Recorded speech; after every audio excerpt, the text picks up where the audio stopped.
Hola amigos y amigas, estamos ya en nuestro segundo programa dedicado a la serie que llamamos Asia Religiosa. En esta oportunidad se trata del programa que vamos a dedicar en exclusiva al hinduismo. El término hindú surge por primera vez como un concepto geográfico de origen persa para referirse a la población que habitaba más allá del río Indo, escrito Sindhu en sánscrito. Hindú fue aplicado por los británicos hacia fines del siglo XVIII para referirse a la gente del Indostán, región del noroeste de India. Solo más tarde el vocablo se hizo equivalente a indio no musulmán, ni jaina, ni cristiano o sikh, con lo cual se empleó para definir a un conjunto de creencias y prácticas religiosas. El hinduismo no posee fundador histórico ni un sistema unificado ni homogéneo de creencias en forma de código, credo o decálogo de principios básicos, así como tampoco contiene un sistema, digamos, único de salvación ni una autoridad centralizada ni estructura burocrática alguna.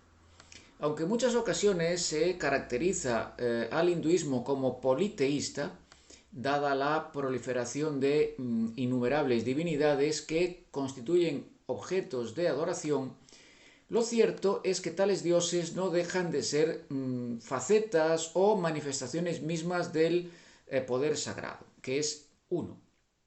La presencia sobrenatural puede revelarse tanto en un objeto o una cosa como también en una persona. Los que a través de sus acciones muestran haber llegado a una conciencia profunda del yo se consideran mahatmas o almas grandes. Otros, por el contrario, manifiestan la presencia de lo divino a través de la posesión, siendo el Dios quien habla a través de ellos. Sería un poco ese enceos, para utilizar una terminología griega. Muchos hindúes entregan al culto a una divinidad en concreto, elección que deriva, en cualquier caso, de la tradición familiar. Ello no significa, por supuesto, que no reconozcan la existencia de otras, a las que también, si bien con menor reverencia, se les rinde culto. La divinidad reconocida como Brahman o Devi se muestra bajo muchos nombres y aspectos, pero todos son, en último término, expresiones de la unidad subyacente original. Entre las diversas fórmulas que tienen los hindúes para responder a la presencia divina, encontramos las ofrendas a los dioses y la propiciación de los espíritus. Gran parte de la población hindú posee un santuario propio que habitualmente preside el lugar considerado más puro de la casa, entiéndase la cocina, donde se colocan estatuillas de dioses e imágenes de santos favoritos a los que cada día se ofrecen comida, agua, incienso y luz. No obstante, algunos hacen visitas también más o menos regulares al templo más cercano para encontrarse con su Dios, aunque la mayoría solo acude en determinadas épocas, sobre todo en épocas de festivales, que es cuando ayunan, se atienen a las prescripciones alimenticias dictadas tradicionalmente, visitan a los parientes e intercambian regalos. Un rasgo llamativo y esencial del hinduismo es que la práctica tiene precedencia sobre la creencia, lo que supone que es más importante, por lo tanto, lo que se hace que en lo que se cree. Suscribirse al Dharma no es aceptar un corpus de creencias, sino la ejecución de deberes rituales definidos según la estratificación social.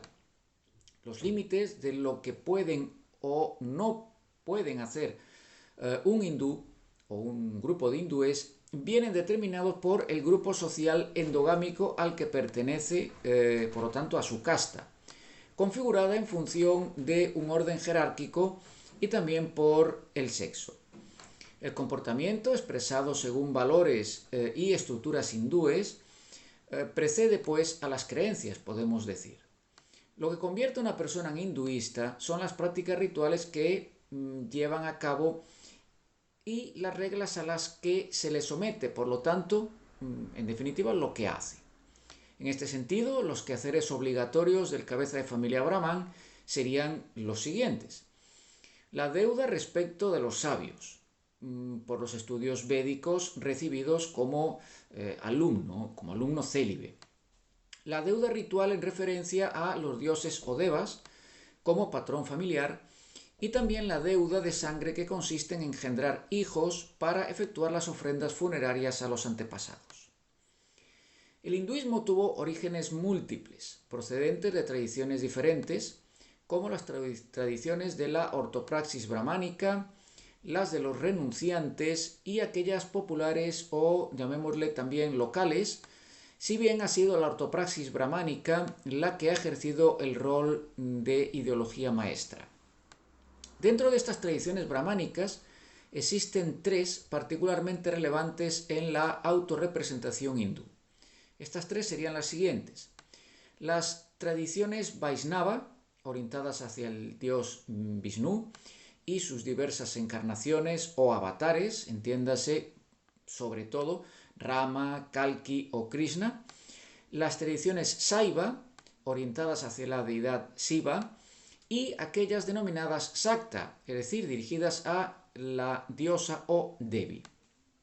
Otras tradiciones referidas a las revelaciones que podemos entender como secundarias propician la adoración de otras divinidades muy populares, concretamente Surya, una divinidad solar asociada con el cielo, el espacio y el rayo, y el famoso Ganesha, el dios con cabeza de elefante. Las tradiciones de los renunciantes proclaman la importancia de los valores del ascetismo y la búsqueda de la trascendencia del mundo, mientras que los valores de los cabeza de familia brahmanes se encardinan en las metas esenciales, esas que están presentes en el Mahabharata, que es considerado el quinto Veda, de responsabilidad mundana. Esto es, el deber ético-moral, el éxito y el lucro mundanos, el manejo de las ciencias y el placer erótico y también estético, eso que denominamos kama. Éxito, perfección y placer se convierten de este modo en los objetivos primordiales de este mundo. Las tradiciones populares, menos preocupadas por el ascetismo que por las realidades cotidianas, como el crecimiento de los cultivos para alimentarse o el alejamiento de las enfermedades, se desarrollan en el seno de las castas inferiores y buscan apaciguar las divinidades más cálidas, habitualmente telúricas y femeninas, por medio de ofrendas de sangre y también de alcohol. En cualquier caso, las divinidades locales se identifican con las grandes divinidades de la tradición brahmánica, y los mitos locales también se integran en los grandes mitos pan-hindúes. Se pueden destacar dos periodos históricos esenciales del hinduismo. En primer lugar, el épico y puránico, entre el 500 a.C. y el siglo VI, momento en que se componen los grandes poemas épicos Mahabharata y Ramayana, así como la mayoría de los Puranas. Es la época del surgimiento de muchos importantes reinos, como el Gupta, y de las grandes tradiciones devocionales del Vaishnavismo, Saivismo y Shaktismo que mencionamos hace un momento. El segundo término estaría el periodo moderno y contemporáneo, que iría desde 1500 aproximadamente hasta el momento actual, que corresponde al advenimiento de dos grandes imperios, entiéndase el mogol y el británico, así como el origen de India como Estado-nación. En esta etapa continúan las tradiciones, pero sin el patrocinio principesco, produciéndose la eclosión del hinduismo como factor de unificación nacionalista y como una muy destacada religión mundial. La épica, inserta en el marco de las tradiciones literarias en lengua sánscrita, refleja sin ninguna duda el teísmo devocional hindú. A lo largo del primer milenio se produjo un significativo aumento de la devoción hacia divinidades propias de ciertas escuelas o grupos concretos, en particular aquellas relacionadas con Vishnu o Shiva, como ya he mencionado, en detrimento del sacrificio védico más ortodoxo y más arcaico. La veneración devocional a través de la ceremonia del puja, que puede ser privada o pública, expresa el amor hacia una deidad personal, lo que acabará por convertirse con el paso del tiempo en la acción religiosa primordial del hinduismo hasta nuestros días. En la épica, como seguramente ya sabréis, sobresalen dos grandes colecciones, que son el Mahabharata y el Ramayana. El primero, Mahabharata, es un poema épico de más de 100.000 versos que hoy ejerce gran magnetismo en el pensamiento indio a través de la danza, las festividades populares, el teatro o las artes plásticas. No solo es un compendio de divinidades rituales y de teologías hindúes, leyendas y yoga, sino también un texto absolutamente ejemplar para la tradición de Vishnu. La obra empezó a elaborarse hacia el siglo VI a.C., aunque su redacción definitiva solo ocurrió entre los siglos III y IV de nuestra era. Aunque se percibe como una unidad que se extiende a todo el subcontinente, la estructura literaria incluye narraciones que en origen debieron ser leyendas autónomas, aunque ulteriormente serían compiladas en una obra general hoy recensionada en dos colecciones, una para el norte de India, otra para el sur. Se considera al sabio Vyasa, avatar de Vishnu, cuyo nombre significa compilador, el autor y redactor legendario del poema. En su tarea sería ayudado por el dios Ganesha, hijo de Shiva, y de su consorte Parvati. Mahabharata dio lugar a interpretaciones y textos secundarios que ensalzan determinado personaje o pasajes considerados esenciales. Posee libros insertos entre los que se destacan, por ejemplo, el descendimiento del Ganges, el Harivamsa y fundamentalmente Bhagavad Gita o Canto del Señor, cuya trascendencia radica en su carácter de revelación sagrada para los seguidores de Krishna.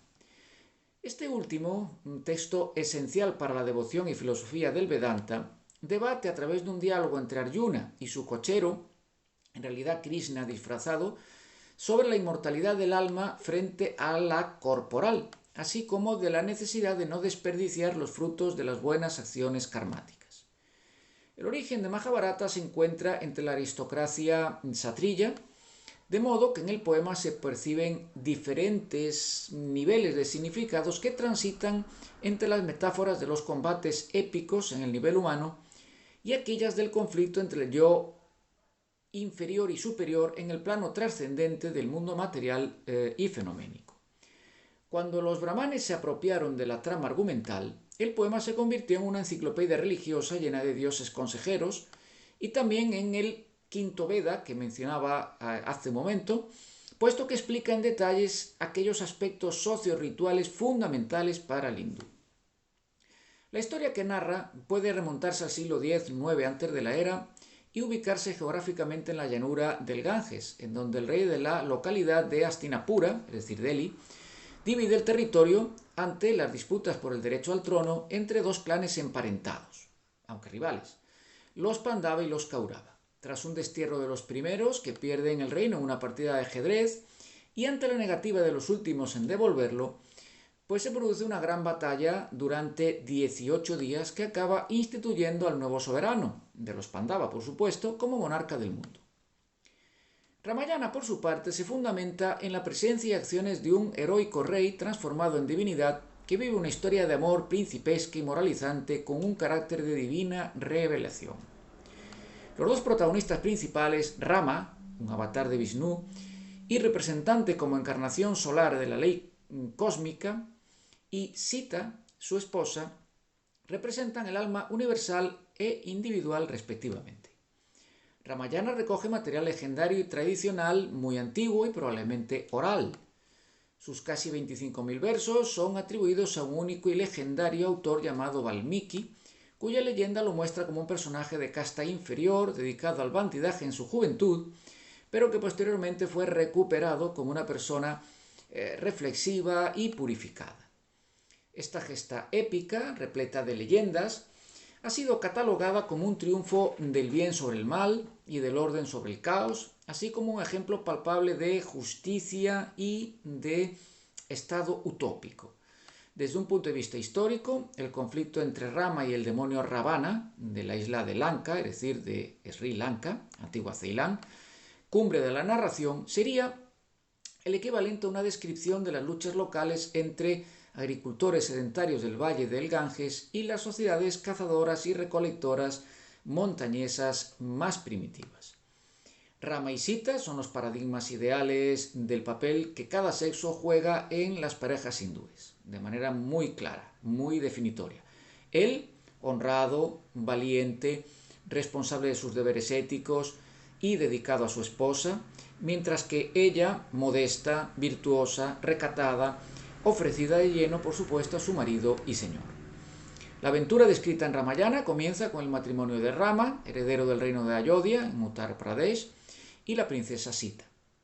La envidia de sus hermanastros y las intrigas cortesanas provocan su exilio durante 14 años. Durante este periodo comienzan los encuentros con los demonios capitaneados por Ravana, que rapta a Sita y la lleva hasta su hogar en la isla. Ayudado por Hanuman y su ejército de monos, Rama recupera finalmente a su esposa, mata al demonio y es finalmente consagrado rey. Como ocurre con Mahabharata, Ramayana es también una fuente inagotable de inspiración para la cultura india hasta los tiempos actuales, ¿no? Hasta el tiempo presente.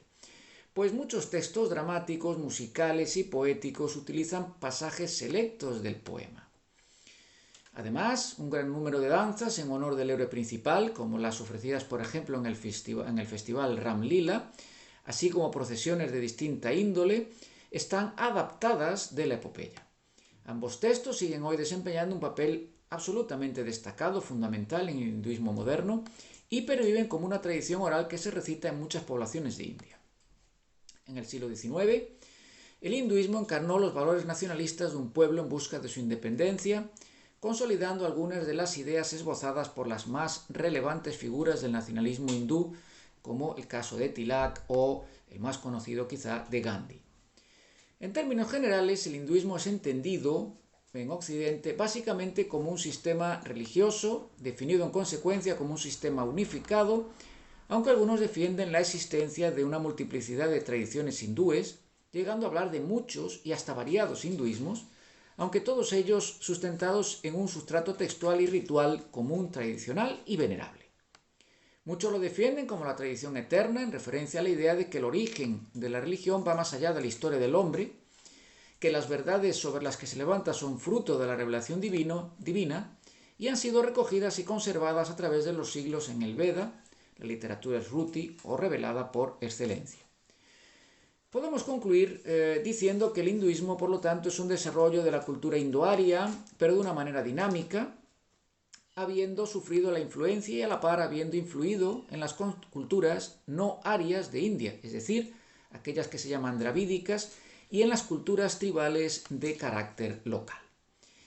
Bien amigos, con esto concluiríamos este segundo programa dedicado al hinduismo. Dad like si os parece interesante, suscribiros si creéis que merece la pena tener información puntual sobre estos tópicos y sobre pues los elementos de la religiosidad que vayamos trabajando en cada uno de los programas, todas ellas en cualquier caso ubicadas originalmente en el continente asiático.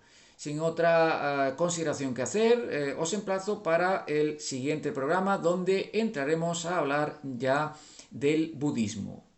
Hasta ese momento, pasad buenas semanas, salud, a conservarse y un saludo muy cordial. Hasta luego.